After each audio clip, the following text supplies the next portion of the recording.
Hello and welcome back to the Bible Explained. In my previous episode, I discussed Genesis 19, which is Sodom and Gomorrah, an extremely well-known legend, fable, or historically accurate event that did occur many thousands of years ago.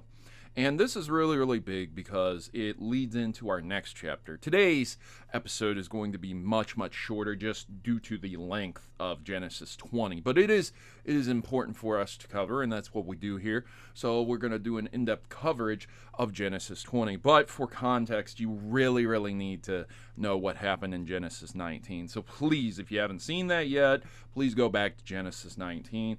Check into that and then come back to this because it's very important to understand the context which leads into Genesis 20. Now, with that all out of the way, we're going to discuss in detail Genesis 20, which starts with Abraham and Abimelek, or Melech, or however you'd like to pronounce it. Once again, I'm reading out of Genesis 20, which is the New International Version that I'm reading out of. You could get this online. You just type in the chapter of the Bible. You just type in Genesis 20, you probably come up with a Bible. But if you want to follow along exactly, I'm on the Bible Gateway. But again, we can change the version of the Bible on the Bible Gateway to almost every version that is listed. So if you'd like to follow along in a different version, you can. And something that I get a lot of the time is people discussing and detailing the differences in the versions and how words are changed and things like that.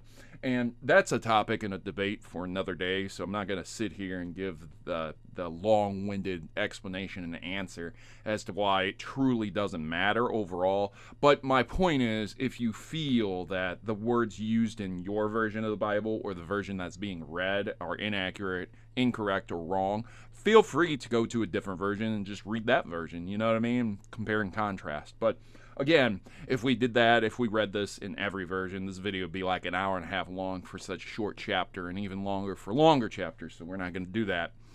These videos are meant for the purpose of just an in-depth, detailed Bible study. They're really meant for me to use my master's degree in some way, shape, or form and not let it rot. So try and help you guys out. I don't know what else really to do because there's so many people out there that do biblical things. They do biblical Bible studies. There's people who start church, plant churches. So personally, I'm just trying to do what I can and, not languish and rot away. So we're going to begin on chapter 20 here. Now Abram moved on from there into the region of Negev, and he lived between Kadesh and Shur. For a while he stayed in Gerar.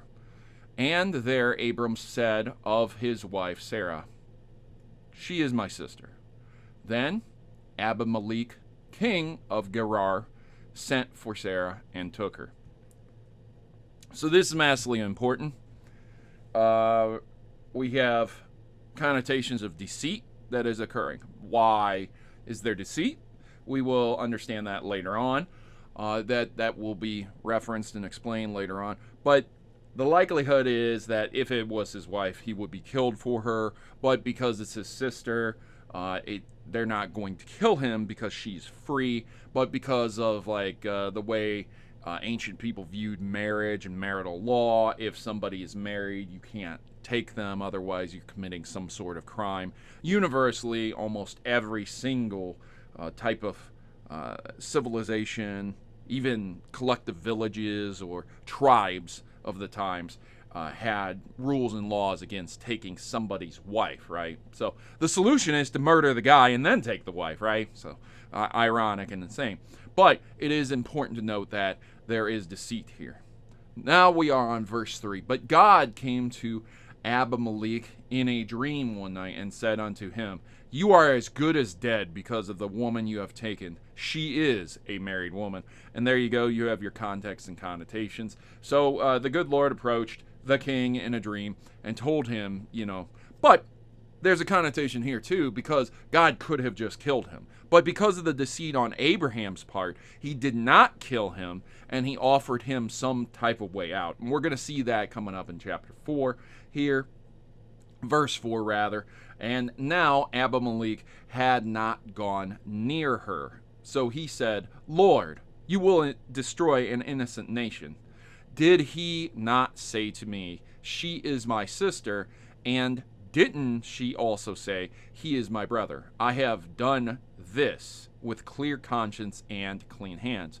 And so, as you can see, it's being fleshed out and it's being vetted and explained why the king committed no crimes, and if he is condemned, it would be an injustice against him because he was being deceived at the time, which is very unfortunate for him. And it's also interesting that if this guy indeed thinks that this is God, he's not cowering on his knees. He's not terrified at the presence of knowing that there is a Lord up high, like literal confirmation, but he is literally talking to them, as if they are equals. Maybe God being a little superior because he does reference him as Lord, but it doesn't state that he's like bowing or terrified or anything. So that's very, very important.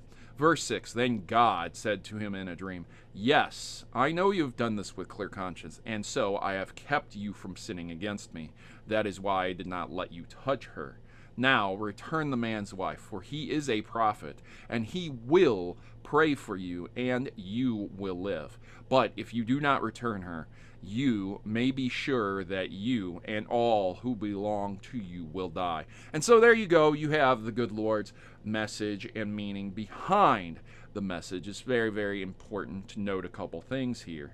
God confirms that he didn't do anything wrong, but God also says, it was me who stopped you from doing the wrong. Otherwise, you would have been dead. So don't get on your high horse thinking that you yourself didn't do anything wrong. It was me who prevented you from doing such wrong. And so he states that if he doesn't do what God says to do, he's going to destroy him and his lineage. And on top of that, the man's wife, which is Abraham, is a prophet, as we all know, as Abraham is a very well-known legend as well, even in secular culture.